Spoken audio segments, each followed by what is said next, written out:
Hello दोस्तों, simple solution study के YouTube channel पर आपका स्वागत है। आज हम लोग क्लास 10th सीबीएसई के जो मैथ्स है उसका एक चैप्टर इंट्रोडक्शन टू ट्रिग्नोमेट्री का पार्ट 2 लेकर के आए हैं। इसमें हम लोग जो पहले पीछे बात कर चुके हैं उसके आगे का जो फार्मूला होता है और उससे रिलेटेड कुछ क्वेश्चन को है ना ट्राई करेंगे कि इस वीडियो में सॉल्व करें। ठीक है, तो हम लोग शुरू करते हैं। तो जैसे आपको याद होगा कि पिछले वीडियो में मैंने आपको पढ़ाया था कि ट्रिग्नोमेट्रिक रेशियो होता क्या है और कैसे इसको डिटरमाइन किया जाता है। अगर आपने उस वीडियो को नहीं देखा है तो पीछे प्लेलिस्ट में मैथ्स फॉर 10th क्लास में उसमें वीडियो में रखा गया हुआ है वो, तो आप उसमें देख सकते हैं कि इंट्रोडक्शन टू ट्रिग्नोमेट्री में मैंने क्या पढ़ाया था कि ट्रिग्नोमेट्री का क्या यूजेज है ना, और कैसे ये कंसेप्ट बना ट्रिग्नोमेट्री क्यों पढ़ना चाहिए, इसके बारे में हमने पिछले वीडियो में डिस्कस अच्छे से किया है। आप उसको देख सकते हैं और समझ सकते हैं। तो चलो हम लोग आज शुरू करते हैं कि इंट्रोडक्शन ऑफ ट्रिग्नोमेट्री में एक कंप्लीट मतलब एक दूसरा अलग तरीके का फार्मूला, थोड़ा सा पीछे वाला बात को भी रिपीट करते हैं। जैसे हम लोग जानते हैं कि trigonometric ratio right angle triangle के लिए यूज किया जाता है। तो देख लेते हैं, ये राइट एंगल ट्रायंगल है, ये रहा मेरा राइट एंगल ट्रायंगल, ये ए, ये बी और ये सी। इस एंगल सी का मान थीटा रखें। थीटा किसको कहा जाता है, हम लोग बताया है कि एंगल को रिप्रेजेंट करने के लिए थीटा रखते हैं। और यहाँ पर बी जो है 90 डिग्री है। थीटा के ठीक सामने वाले को हम लोग परपेंडिकुलर पी कहते थे, याद होगा तो परपेंडिकुलर। और थीटा जिसके साथ लग के बना रहता है उसको हम लोग बेस कहते हैं। ठीक है, और इसके सामने वाला 90 डिग्री के सामने वाला को हाइपोटेनस कहते हैं, हाइपोटेनस कहते हैं। तो हम बताए थे परपेंडिकुलर को P से रिप्रेजेंट करते हैं, बेस को B से रिप्रेजेंट करते हैं, हाइपोटेनस को S से रिप्रेजेंट करते हैं। और इसके लिए हम लोगों ने ट्रिग्नोमेट्रिक रेशियो का 6 रेशियो लिख करके दिखाए थे, जिसमें से दिखाए थे कि साइन थीटा का क्या वैल्यू होता है, कॉस थीटा का क्या वैल्यू होता है और टैन थीटा का क्या वैल्यू होता है। और इसी का उल्टा जो था, साइन का उल्टा कॉसेक थीटा का क्या वैल्यू होता है, कॉसेक थीटा, कॉस का उल्टा सेक थीटा का क्या वैल्यू होता है और टैन थीटा का कॉट थीटा का क्या वैल्यू होता है। तो साइन थीटा का वैल्यू, कॉस थीटा का वैल्यू, टैन थीटा का वैल्यू, इसके लिए हम बताए थे कि साइन थीटा P/H मतलब परपेंडिकुलर बाई हाइपोटेनस होता है, कॉस थीटा B/H यानी बेस बाई हाइपोटेनस होता है, बेस बाई हाइपोटेनस होता है, टैन थीटा यानी P/B यानी परपेंडिकुलर बाई बेस का रिलेशन होता है। साइन थीटा कॉस थीटा का कॉसेक थीटा का उल्टा मतलब साइन थीटा का उल्टा कॉसेक थीटा होता है, जिसको हम लोग H/P के रिलेशन से जानते हैं। सेक थीटा जो होता है वो कॉस थीटा का उल्टा होता है, तो इसका लिखेंगे हम लोग H/B के रिलेशन से। और कॉट थीटा जो होता है वो टैन थीटा का यानी B/P के रिलेशन से। इसको अगर शॉर्टकट में याद रखने का एक आसान तरीका हम लोग ऐसे देख सकते हैं कि पंडित बद्री प्रसाद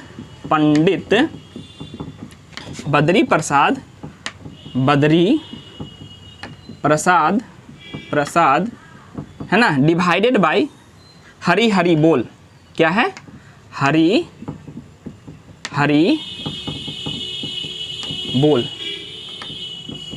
पंडित बद्री प्रसाद हरि बोल, ऐसे याद रखेंगे, पंडित बद्री प्रसाद हरि बोल, पंडित बद्री प्रसाद हरि बोल। तो यहाँ से देखेंगे, तो यहाँ से अगर हम लोग देखेंगे पंडित बद्री प्रसाद हरि बोल, तो यहाँ से हम लोग यहाँ से निकाल सकते हैं P/H।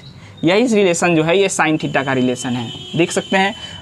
बद्री प्रसाद में यहाँ B/H जो रिलेशन है ये कॉस थीटा का रिलेशन है, और ये P/B जो रिलेशन है ये टैन थीटा का रिलेशन है। तो यहाँ से एक चीज़ याद रख सकते हैं कि पंडित बद्री प्रसाद बट्टा हरि बोल।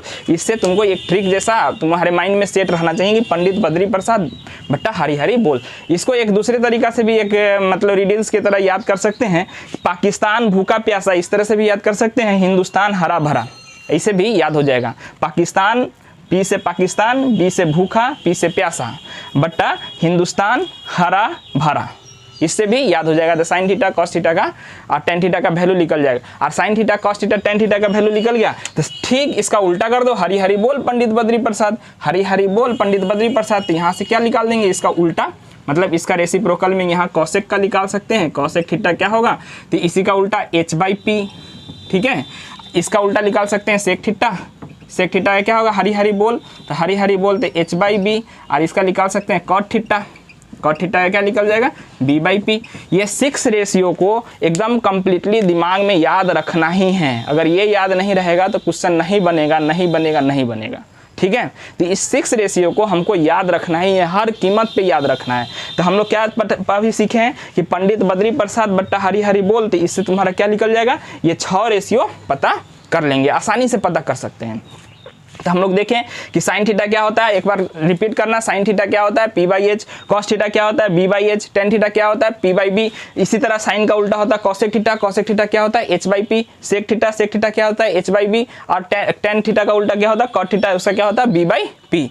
यानी कि यहाँ पी कहने का मतलब है परपेंडिकुलर, बी कहने का मतलब बेस, एच कहने का मतलब हाइपोटेनस। याद रखना है, इस रिलेशन को याद रखना है। तो अगर इसको नोट डाउन कर सकते हैं, नोट डाउन कर लीजिए, है ना। हम लोग इसका आगे देखते हैं।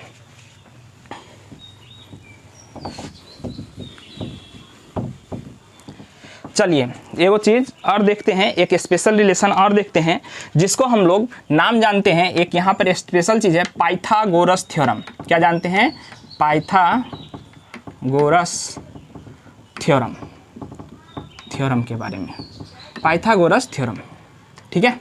पाइथागोरस थ्योरम के बारे में हम लोग जानते हैं। ऐसे बात समझिएगा, पाइथागोरस थ्योरम, पाइथागोरस के आने से पहले ही एक इंडियन मैथमेटिशियन था, हम लोग उसके बारे में ज्योमेट्री में चर्चा करेंगे, बोधायन थ्योरम के नाम से भी जाना जाता है। बोधायन ने कहा था कि मान लीजिए अगर कोई, है ना, अगर कोई, उसने बताया था कि मान लीजिए कोई ऐसे यहाँ पर एक स्क्वायर बनाते हैं, ठीक है। स्क्वायर समझ रहे हैं कि स्क्वायर ये वर्ग हुआ, स्क्वायर हुआ, ये स्क्वायर है, ठीक है। बात समझिए, अलग अलग, इसका साइड ए ले लिए, दूसरा स्क्वायर बना है जिसका साइड बी है, ठीक है। ये दूसरा स्क्वायर ले लिए जिसका साइड बी है। आइए तीसरा स्क्वायर ले लिए जिसका साइड सी है, ठीक है। तीसरा स्क्वायर ले लिए जिसका साइड सी है।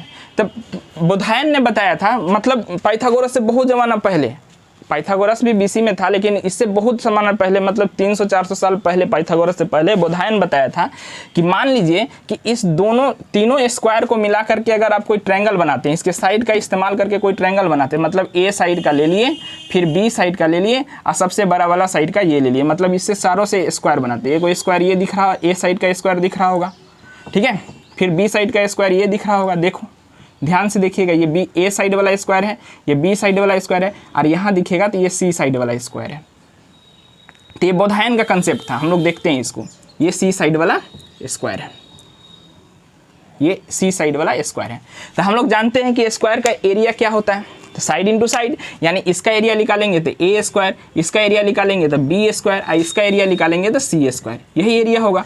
तो बोधायन ने कहा था कि मान लीजिए कि 3 गो स्क्वायर का अगर मिला करके एक ट्रायंगल बनाया जाए, ठीक है ना, तो इस ट्रायंगल में, तीनों ट्रायंगल का जो ये वाला बड़ा वाला स्क्वायर का जो एरिया होगा वो अन्य 2, ठीक है, छोटे छोटे स्क्वायर के एरिया के बराबर होगा। यानी उसने कहा था सी स्क्वायर बराबर होगा ए स्क्वायर प्लस बी स्क्वायर। और इसी थ्योरम को बाद में ले जाकर के पाइथागोरस ने पाइथागोरस थ्योरम के नाम से रिलीज किया था। तो उसने क्या कहा था, ये था बोधायन का बताया हुआ बात, ये था बोधायन का बताया हुआ कि बड़ा वाला स्क्वायर का एरिया जो होगा अन्य 2 छोटे छोटे स्क्वायर के एरिया के योग के बराबर होता है। ये बोधायन बताया था बहुत ज़माना पहले, पाइथागोरस से बहुत पहले, ठीक है।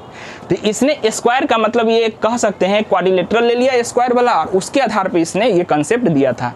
और इसी कंसेप्ट को यूज कौन किया था, पाइथागोरस। तो इनका नाम उतना इतिहास में नहीं है, लेकिन पाइथागोरस का नाम इतिहास में दर्ज है। तो हम लोग पाइथागोरस का जो स्टेटमेंट था उसी के आधार पर इसको पढ़ने वाले हैं। तो इसको मिटाते हैं और समझते हैं कि पाइथागोरस का क्या स्टेटमेंट था, उसने क्या कहा था। तो पाइथागोरस का स्टेटमेंट था, पाइथागोरस कहते हैं कि the square of hypotenuse of triangle, the square of hypotenuse of triangle, right angle triangle, ऐसे समझिए, राइट एंगल ट्रायंगल, है ना, is equal to the sum of square of other two sides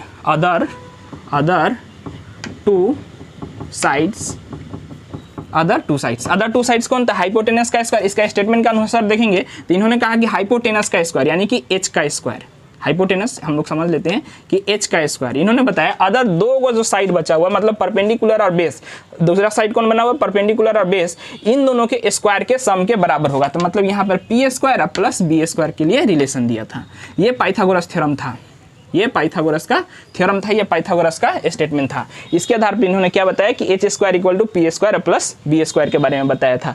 लेकिन बात समझते हैं यहाँ पर कि है ना, ये पाइथागोरस का जो रिलेशन था, हम लोग यहाँ पर डायरेक्ट स्टेटमेंट के आधार पर फार्मूला लिख लिए, इसका प्रूफ भी करना है। हम लोग ज्योमेट्री अगर पढ़ेंगे ज्योमेट्री में तो हम लोग इसका प्रूफ भी देखेंगे कि पाइथागोरस थ्योरम प्रूफ कैसे होता है। तो इससे कुछ रिजल्ट और निकलता है, सो ध्यान रखेंगे। मतलब एच स्क्वायर कभी निकालना हो, मान लेते हैं 1 2 3 साइड है, इसमें से कभी भी 2 चीज़ दिया रहेगा तो तीसरा चीज़ निकाल सकते हैं हम लोग। इसको पाइथागोरियन ट्रिपलेट्स भी कहा जाता है, जो 8 क्लास में बड़ी आसानी से हम लोग पढ़े थे या पढ़ा होगा कभी भी 8 क्लास में, तो पाइथागोरियन ट्रिपलेट के बारे में। तो ये पीबीएच का जो रिलेशन होता है इसी को हम लोग पाइथागोरियन ट्रिपलेट कहा जाता है। तो हम लोग समझते हैं इससे अगर 2 चीज़ दिया रहेगा, दो भाग दिया रहेगा तो तीसरा निकाल सकते हैं। तो अगर हम लोग बात करें यहाँ पी स्क्वायर निकालने के लिए तो निकाल सकते हैं H square minus B square. अगर बी स्क्वायर निकालना हो तो निकाल सकते हैं H square minus P square. ये तीनों फार्मूला को ध्यान रखेंगे, तीनों फार्मूला पाइथागोरस का ही रिजल्ट है। ये मेन फार्मूला, ये सब उसका रिजल्ट है। ये पी स्क्वायर इक्वल टू क्या होगा, H square minus B square. आज जानते हैं स्क्वायर रूट के बराबर के उस पर जाता है, इक्वल के उस पर जाता है तो रूट में चेंज होता है। ध्यान रखेंगे कि ये तरीका है तुमको पाइथागोरियन थ्योरम का। ये वाला बात समझ में आया होगा। तो उन्होंने क्या कहा कि हाइपोटेनस का स्क्वायर, परपेंडिकुलर के स्क्वायर और बेस का स्क्वायर, तीनों का अगर स्क्वायर कर देते तो हाइपोटेनस का स्क्वायर का जो मान होगा वो परपेंडिकुलर के स्क्वायर प्लस बेस के स्क्वायर के सम के बराबर होगा। ये पाइथागोरस का स्टेटमेंट था। इसको लिख लेना है और इसको नोट डाउन कर लेना है। ठीक है, हम लोग आगे बढ़ते हैं, इससे आगे बढ़ते हैं, थोड़ा आगे बढ़ते हैं इससे और देखते हैं कि ट्रिग्नोमेट्रिक रेशियो में कुछ प्रोडक्ट फार्मूला, कुछ खास फार्मूला, उसके बारे में देखते हैं। तो सबसे पहले हम लोग देखते हैं कि साइन थीटा के बाद क्या था, साइन थीटा का वैल्यू क्या था। साइन थीटा बराबर था पी बाई एच। ध्यान रखेंगे साइन थीटा का उल्टा क्या था, कॉसेक थीटा। कॉसेक थीटा क्या था, H by P. Sine theta का बगल में था कॉस थीटा। कॉस थीटा क्या था, बी बाई एच। और कॉस थीटा का उल्टा सेक थीटा, इसका क्या था, एच बाई बी। ठीक है, इधर था टेन थीटा। टेन थीटा का वैल्यू क्या था, पी बाई बी। इधर था कॉट थीटा। कॉट थीटा का क्या वैल्यू था, बी बाई पी। ठीक है, तो हम लोग इससे रिलेटेड अब इन सब चीज़ का यूज करके हम लोग पहला चीज़ निकालते हैं, प्रोडक्ट फार्मूला। क्या निकालते हैं, यहाँ ध्यान रखेंगे, प्रोडक्ट फार्मूला। हम लोग निकाल रहे हैं प्रोडक्ट फार्मूला। पहले निकाल रहे हैं प्रोडक्ट फार्मूला। तो ध्यान रखेंगे प्रोडक्ट फार्मूला में क्या होगा। प्रोडक्ट फार्मूला में अगर इन दोनों का ये एक दूसरे का रेसिप्रोकल है, मतलब साइन थीटा और कॉस थीटा एक दूसरे का उल्टा है, तो इन दोनों का प्रोडक्ट यानी कि साइन थीटा इंटू, है ना, ये इंटू है, ध्यान रखना, डॉट देने का मतलब, और कॉसेक थीटा, इन दोनों का मल्टीप्लाई करेंगे तो 1 आएगा। कैसे आएगा, तो यहाँ प्रूफ देख लेते हैं। साइन थीटा का वैल्यू क्या है, पी बाई एच, इंटू है तो इंटू, और कॉसेक थीटा का वैल्यू क्या है, एच बाई पी। तो देख सकते हैं एच से एच मर गया, पी से पी मर गया, बचा क्या, तो 1 बचा, हो गया प्रूफ। ठीक है, तो इसी तरह अगर खाली साइन थीटा निकालना हो, क्यों जरूरी है सो देख लेते हैं। साइन थीटा निकालना हो तो 1 बाई कॉसेक थीटा लिख सकते हैं, यानी कि साइन थीटा का वैल्यू हम लोग चाहें तो कॉसेक थीटा में बदल सकते हैं। या फिर कॉसेक थीटा निकालना हो, क्या निकालना हो, कॉसेक थीटा क्या होगा, तो 1 बाई साइन थीटा निकाल सकते हैं। तो देख सकते हैं कि यहाँ से 3 फार्मूला निकल के आया कि हम लोग इस रिजल्ट को क्यों पढ़ते हैं कि हम लोगों को अगर कभी बदलना पड़े तो कैसे बदलेंगे, इसके लिए। ये वाला हुआ sine theta equal to 1 by cosec theta, ये वाला हुआ, और cosec theta equal to 1 by sine theta, ये वाला हुआ। तो ये इन तीनों फार्मूला को याद रखेंगे। इसी तरह अगर हम चले अगला रेसिप्रोकल पे चले, तो अगला रेसिप्रोकल कौन सा हो सकता है, तो कॉस थीटा क्या हो सकता है, cos theta into sec theta का, सेक थीटा इक्वल टू 1। तो कॉस थीटा का वैल्यू क्या है, यहाँ देखो, B by H. Cos theta है B by H, into sec theta का वैल्यू क्या है, एच बाई बी। तो इसको भी काटेंगे, यहाँ से ये कट गया, यहाँ से ये कट गया, बचा क्या, 1। मतलब प्रूफ है L H S equal to R H S है। इधर का हिस्सा एल एच एस है, और इधर का हिस्सा आर एच एस है। तो एल एच एस और आर एच एस आपस में बराबर है, तो हो गया प्रूफ। इधर भी 1 आ गया, 1 इक्वल टू 1 हो गया। तो अगर कॉस थीटा का वैल्यू सिर्फ निकालना होगी, कॉस थीटा का वैल्यू क्या होगा, तो 1 बाई सेक थीटा, समझ सकते हैं। और सेक थीटा का वैल्यू निकालना हो तो क्या लिख लेगा, 1 बाई कॉस थीटा। ठीक है, इस तरीका से हम लोग निकाल सकते हैं कि cos theta into sec theta equal to 1, cos theta equal to 1 by sec theta equal to 1 by cos theta. तो इसको हम लोग नोट कर लेते हैं। एक फार्मूला ये हो गया, cos theta into sec theta equal to 1। एक दूसरा फार्मूला हो गया, cos theta equal to 1 by sec theta, और सेक थीटा इक्वल टू हो गया 1 बाई कॉस थीटा। 3 फार्मूला को नोट कर लेते हैं। अब एक फार्मूला और देखते हैं प्रोडक्ट में ही एक फार्मूला और देखते हैं। तो एक फार्मूला क्या है, टेन थीटा, यहाँ समझते हैं टेन थीटा आर into cot theta equal to 1। अब कैसे टेन थीटा का वैल्यू क्या है, पी बाई बी है, इंटू कॉट थीटा का वैल्यू क्या है, बी बाई पी है। तो देख सकते हैं बी से बी कट गया, पी से पी कट गया, बचा क्या 1। मल्टीप्लाई है, ये डॉट का मतलब यहाँ मल्टीप्लाई है, समझ लो यहाँ मल्टीप्लाई, ऐसे समझ लो, हो गया मल्टीप्लाई, पी से बी कट गया, पी से पी कट गया, बचा टेन थीटा का वैल्यू अगर निकालना हो तो टेन थीटा इक्वल टू क्या निकाल सकते हैं, टेन थीटा बराबर 1 बाई कॉट थीटा निकाल सकते हैं, समझ सकते हैं। और यहीं से कॉट थीटा अगर निकालना हो, कॉट थीटा इक्वल टू क्या होगा, तो हम लोग निकाल सकते हैं 1 बाई टेन थीटा निकाल सकते हैं। तो इस तरीक़ा से हम लोग देख सकते हैं कि तीनों के तीनों फार्मूला लिख चुके हैं कि टेन थीटा का वैल्यू क्या होगा, है ना, टेन थीटा इक्वल टू क्या होगा, कॉट थीटा इक्वल टू क्या होगा। तो इस फार्मूला को हम लोग प्रोडक्ट फार्मूला के नाम से जानते हैं। और प्रोडक्ट फार्मूला में कैसे दूगों का गुना, और इसको हम लोग रेसिप्रोकल फार्मूला कह सकते हैं कि टेन थीटा का रेसिप्रोकल क्या होता है, 1 by cot theta, cot theta का रेसिप्रोकल क्या होता है, 1 बाई टेन थीटा। ये भी याद रखेंगे। ये मतलब इसका यूज क्या है कि तुमको अगर कोई फंक्शन को, ट्रिग्नोमेट्रिक फंक्शन को टेन थीटा को कॉट थीटा में बदलना हो, साइन थीटा को कोसेक थीटा में बदलना हो, तो इन फार्मूला सबका यूज करना पड़ेगा। समझना, इसका यूज से तुम अलग फंक्शन को अलग में बदल सकता है, सब को अलग अलग फंक्शन में बदल सकता है, इसलिए ये जरूरी है। इसलिए इस फार्मूला को लिख लेंगे और याद कर लेना है। जितना फार्मूला बता रहे हैं, जब भी कोई भी पढ़े, है ना, जो भी लोग इसको पढ़ रहे हो, जो भी लोग इसको देख रहे हो, उनसे एकदम अगर पढ़ना है तो, अगर करना है, अगर मैथ्स को ठीक करना है, अगर ट्रिग्नोमेट्री समझ में आना चाहिए, तो ये फार्मूला सब एकदम दिमाग में याद होना चाहिए। हम कह रहे हैं रट जाना है, एकदम दिमाग में रट जाना है, बात घुस जाना चाहिए, रट जाना चाहिए फार्मूला। तो ये वाला बात इसको नोट डाउन करेंगे। हम लोग एक फार्मूला और देखते हैं, इसको हटाते हैं।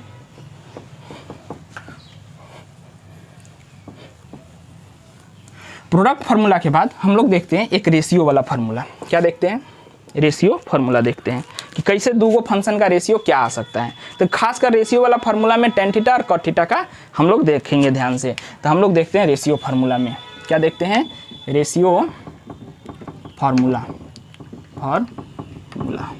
तो रेशियो फार्मूला में क्या देखते हैं, सो देखते हैं। तो पहला एगो रिलेशन आता है कि साइन थीटा और डिवाइडेड बाई कॉस थीटा। क्या आता है, sine theta divided by cos theta. इसका वैल्यू होता है टेन थीटा के बराबर। कितना होता है, टेन थीटा के बराबर।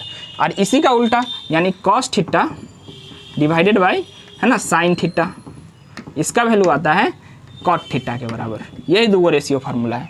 ये दो फार्मूला कैसे प्रूव करेंगे, तो प्रूव करने का आसान तरीका अभी बताएं ये कैसे प्रूव करना है। तो देखते हैं हम लोग, इसका प्रूफ भी देख लेते हैं, यहाँ पे प्रूफ लिख लेते हैं, इसका प्रूफ यहाँ लिख लेते हैं, कैसे होगा प्रूफ। तो देखते हैं साइन थीटा का वैल्यू क्या है, बोलो, साइन थीटा है पी बाई एच के। कॉस थीटा का वैल्यू क्या है, बी बाई, बोलो, बी बाई एच के, है ना। तो इस तरीक़ा से अगर हम लोग लिखेंगे तो पी बाई एच डिवाइडेड, अब डिवाइड को मल्टीप्लाई में चेंज करते हैं, नंबर को बदल देते हैं, तो एच बाई क्या बनेगा, एच बाई बी बनेगा। तो एच से एच कट गया, बचा क्या, पी बाई बी। और पी बाई बी को ही तो क्या बोला जा रहा है, पी बाई बी को टेन थीटा बोला जा रहा है। यही आ गया मेरा टेन थीटा। समझ में आया, हो गया प्रूफ, पी बाई बी बन गया तो टेन थीटा। तो सिमिलरली इसको भी प्रूफ कर सकते हैं। सिमिलरली कॉस थीटा को क्या लिख सकते हैं, बी बाई एच के, ठीक है। साइन थीटा को क्या लिख सकते हैं, पी बाई एच के। तो यहाँ पर इसका इक्वल लिखेंगे। प्रूफ देख रहे हैं इसका दूसरा नंबर का, यहाँ पर लिख लेते हैं इसका प्रूफ, ठीक है। ये प्रूफ है दूसरा नंबर का। तो अगर लिखेंगे तो ये बी बाई एच रहा। अब डिवाइड को मल्टीप्लाई में चेंज करते, बट्टा पर के जोड़ घटाव गुना भाग आना चाहिए, नहीं आएगा तो नहीं बनेगा। बट्टा पर का मतलब फ्रैक्शनल जोड़ घटाव गुना भाग आना चाहिए, कैसे बनाया जाता है, ठीक है। तो बी बाई एच और यहाँ पर क्या होगा, एच बाई पी के। तो एच से एच फिर मर गया, बचा क्या, बी बाई पी। तो बी बाई पी क्या बनेगा, मेरा कॉट थीटा। यहाँ देखो बी बाई पी क्या बनता है, कॉट थीटा। कैसे होता है B by P cot theta के बराबर, हम लोग पहले बहुत डिस्कस कर चुके हैं। अगर नहीं देखे हैं तो पीछे वाला वीडियो देखिए, आपको समझ में आएगा कि कैसे हो जाता है। तो देख सकते हैं यहाँ दूसरा फार्मूला भी प्रूफ हो गया। बात समझिए, इसका जो है ना सिंगल में जब है, तो अगर इसका डिग्री अगर हम लोग कर दें, मतलब स्क्वायर में भी ये वैलिड होता है। यानी कि sine square theta divided by cos square theta, है ना, बराबर टेन स्क्वायर थीटा होता है, ठीक है। मतलब क्यूब में भी होगा। और cos square theta divided by sine square theta equal to cot theta का होगा, मतलब कॉट स्क्वायर थीटा के बराबर होगा। ये वाला रिलेशन भी वैलिड है, ये रिलेशन भी। तो हम लोग स्क्वायर वाला नंबर को अगर बदलना चाहेंगे तब उस समय इसको इस तरीका से बदल सकते हैं कि sine square theta by cos square theta equal to tan square theta, cos square theta by sine square theta equal to cot square theta. इन फार्मूला को याद रखना है। याद रखना है कि कभी भी कोई नंबर का स्क्वायर करना हो, जैसे कि 2 मल्टीप्लाई 2 लिखते हैं तो क्या बनता है, ये 2 स्क्वायर। x मल्टीप्लाई x लिखते हैं तो क्या बनता है, x स्क्वायर। लेकिन अगर साइन थीटा का लिखना, जैसे sine theta multiply by sine theta, तो इसको अगर लिखने का तरीका ऐसे नहीं लिखेंगे कि साइन थीटा का ऐसा लिख सकते हैं, होल स्क्वायर लिख सकते हैं, ये सही है, ये सही है। दूसरा, ऐसे कोई नहीं लिख देना कि साइन थीटा का स्क्वायर और साइन स्क्वायर, ये गलत तरीका है, ये गलत तरीका है। साइन स्क्वायर थीटा, थीटा का स्क्वायर, ये गलत तरीका है। इसको लिखने का 2 सही तरीका है। इसे लिख सकते हैं साइन थीटा का होल स्क्वायर, या फिर लिख सकते हैं साइन स्क्वायर थीटा। ये 2 सही तरीका है, और बाकी जितना भी लिखा जाएगा ये दोनों सही तरीका है। ये ब्लैक कलर के जो घर में बंद कर रहे हैं ये सही तरीका है, ये सही तरीका है, ठीक है। और ये वाला जो तरीका है नीचे वाला, ये गलत तरीका है, ये गलत तरीका है, ध्यान रखना है। ऐसे नहीं लिख देंगे साइन स्क्वायर थीटा और साइन स्क्वायर और थीटा स्क्वायर, ये गलत तरीका है। लिखने का सही तरीका यही होता है, स्क्वायर करने पर अगर क्यूब करेंगे तो यहाँ क्यूब हो जाएगा, यहाँ पावर 4 करेंगे तो यहाँ पावर 4 हो जाएगा। लेकिन ध्यान रखना है कि इस तरीका से नहीं करना है, ठीक है। तो इसको नोट डाउन कर लीजिए। और हम लोग नया वीडियो, नया मतलब इससे रिलेटेड क्वेश्चन को, है ना, देखेंगे नेक्स्ट वीडियो में। पहले फार्मूला को याद कर लीजिए।